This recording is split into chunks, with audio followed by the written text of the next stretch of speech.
opposition preparing to corner the centre on a range of contentious issues.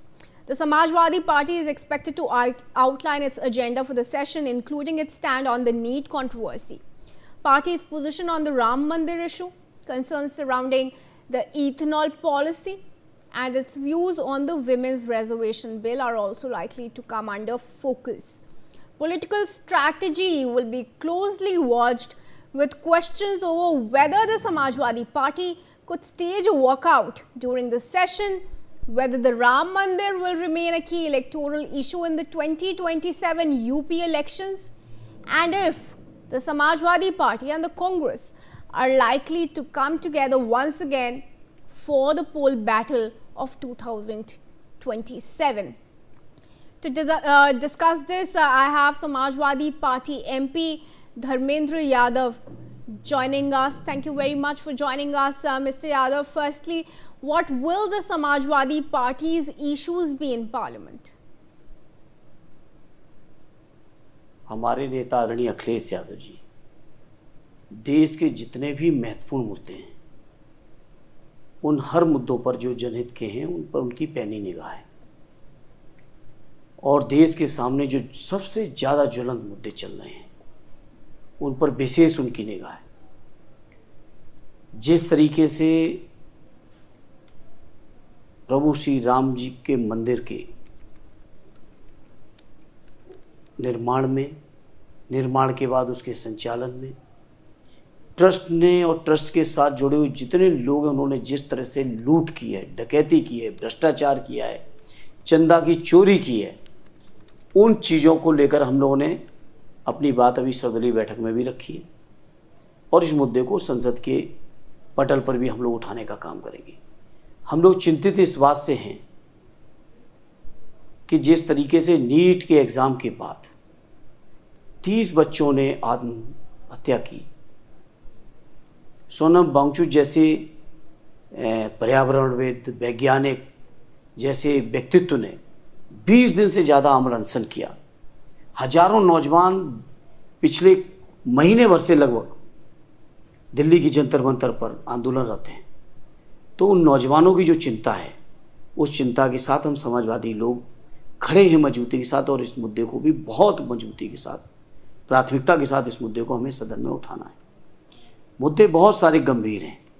जिस तरह से उत्तर प्रदेश के अंदर रामपुर में मौलाना जवाहरलाल यूनिवर्सिटी का बुलडोजर से ध्वस्त करने का जो षड्यंत्र है, हमारी प्राथमिकता में रहना है।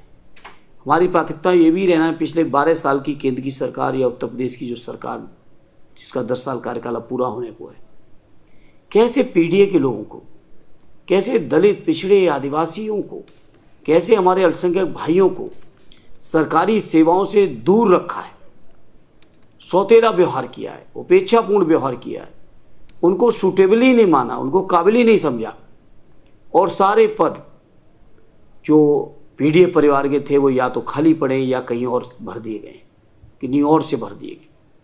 तो ये गंभीर मुद्दे हैं। किसानों की समस्या अपनी जगह है ही, चुनाव आयोग की तानाशाही है ही आपके सामने।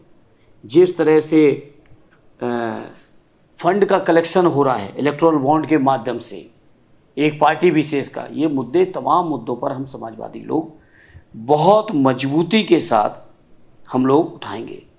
युवाओं की अगर रोज़गार की बात करें तो मैं समझता हूँ बेरोज़गारी की दर सबसे ज़्यादा अगर कभी हुई तो आज हुई है। वो बातें क्या थी कि 2 करोड़ रोज़गार हर साल मिलेंगे। तो इन सब मुद्दों के प्रति हमारे नेता आदरणीय अखिलेश जी बहुत सजग हैं और बहुत मजबूती के साथ इन मुद्दों पर हम। यादव जी, समाजवादी पार्टी का नीट कंट्रोवर्सी पर क्या स्टांस है? क्या शिक्षा मंत्री को इस्तीफा दे देना चाहिए? बिल्कुल इस्तीफा भी मांग रहे हैं। इस्तीफे के साथ साथ व्यवस्था दुरुस्त होनी चाहिए और सरकार से इस बात का सवाल कर रहे हैं कि आखिर ये बताएं जो 30 बच्चे जिन्होंने आत्महत्या कर ली है उसका जिम्मेदार कौन है? क्या सरकार उन बच्चों को लौटा पाएगी? और नहीं लौटा पाएगी तो दोषियों पे कार्रवाई क्यों नहीं कर रही है? ये तो कहावत है ना, तानाशाही चल रही है। दोषियों पे कार्रवाई भी नहीं होगी, बच्चे आत्मदाह भी आत्महत्याएं भी करेंगे, आंदोलनों को एक तरह से गैर तरीके से, गैर कानूनी तरीके से, गैर लोकतांत्रिक तरीके से रौंदा जाएगा पुलिस की दम पर। तो ये सवाल आज पूरे देश के सामने, इस पर हम समाजवादी लोग मजबूती से अपनी आवाज़ को उठाएंगे, जो प्रदेश की जनता ने, देश की जनता ने जिम्मेदारी दी है। धर्मेंद्र यादव जी, ये भी बताइए, राम मंदिर केस को लेकर आपकी पार्टी की क्या डिमांड्स हैं? रिपोर्ट आने दीजिए एसआईटी की रिपोर्ट में। तो एसआईटी की रिपोर्ट तो केवल इसलिए बनाई जा रही है कि रिपोर्ट से कैसे कैसे बचाया जाए। क्या एसआईटी की पहली रिपोर्ट के आधार पर जिन 8 लोगों के खिलाफ एफआईआर हुई, क्या ये केवल इतने ही लोग दोषी हैं? और अगर इससे ज़्यादा दोषी तो एसआईटी पे विश्वास करने योग्य है? या पिछले 10 सालों में उत्तर प्रदेश में कितनी एसआईटी बनी, एक भी एसआईटी के आधार बना के किसी को न्याय मिला है क्या? किसी को न्याय मिला है क्या? ये एसआईटी लीपअप होती है, मुद्दे को डाइल्यूट करने का इनका एक मैकेनिज्म बन चुका है उत्तर प्रदेश सरकार। क्या राम मंदिर एक स्टेट सब्जेक्ट है आपके हिसाब से? राम मंदिर स्टेट सब्जेक्ट है तो दिल्ली के अंदर के संसद के अंदर माननीय प्रधानमंत्री जी ने इस ट्रस्ट की घोषणा क्यों की थी? इसका जवाब दें।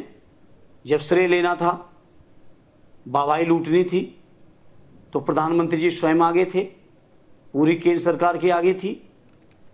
और आज जब उसके ऊपर आरोप आए हैं, उसके ऊपर घोटाले की जो चीज़ें सामने आ चुकी हैं, लोगों का विश्वास हिला है, लोगों की भावनाएं हिली हैं, तब केंद्र सरकार कैसे बच सकती है?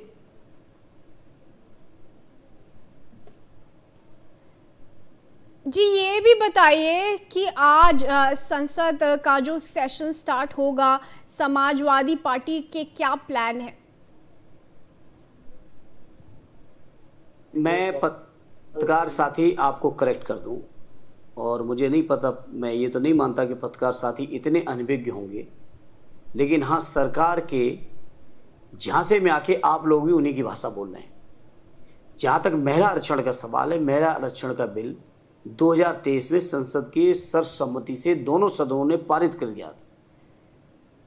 महामहिम राष्ट्रपति महोदया ने उस पर हस्ताक्षर अपने कर दिए, और उसके बाद आप सोचिए, उसके बाद नोटिफाई करने में इन्हें 3.25 साल लगे। 24 का चुनाव नारी बंधन अधिनियम पास करने की खुशी में और उपलब्धि के तौर पे चुनाव लड़ा, 24 का लोकसभा का चुनाव, और 26 में आगे कहते हैं कि हम लोग महिला आरक्षण के विरोधी हैं। अरे भाई, देश का जनमानस बहुत जागरूक है।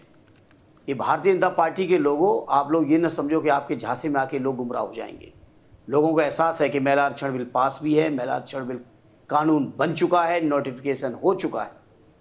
मुद्दा महिला आरक्षण का नहीं है। महिला आरक्षण की आड़ में जो डिलिमिटेशन बिल पास करना चाहते हैं, जिस बिल डिलिमिटेशन पर, बीजेपी के डिलिमिटेशन पर अब किसी को विश्वास नहीं बचा। जो डिलिमिटेशन आप जम्मू कश्मीर का देखिए, आसाम का देखिए, अब किसी को विश्वास भरोसा नहीं बचा है। तो ये महिला आरक्षण की आड़ में जो डिलिमिटेशन बिल पास करना चाहते हो, उसके हम समाजवादी विरोध में थे, विरोध में हैं और विरोध में रहेंगे। यादव जी, जुड़ने के लिए आपका धन्यवाद। And viewers, on that note, let's slip into a very quick break. Thanks for joining us on NewsX. Stay tuned.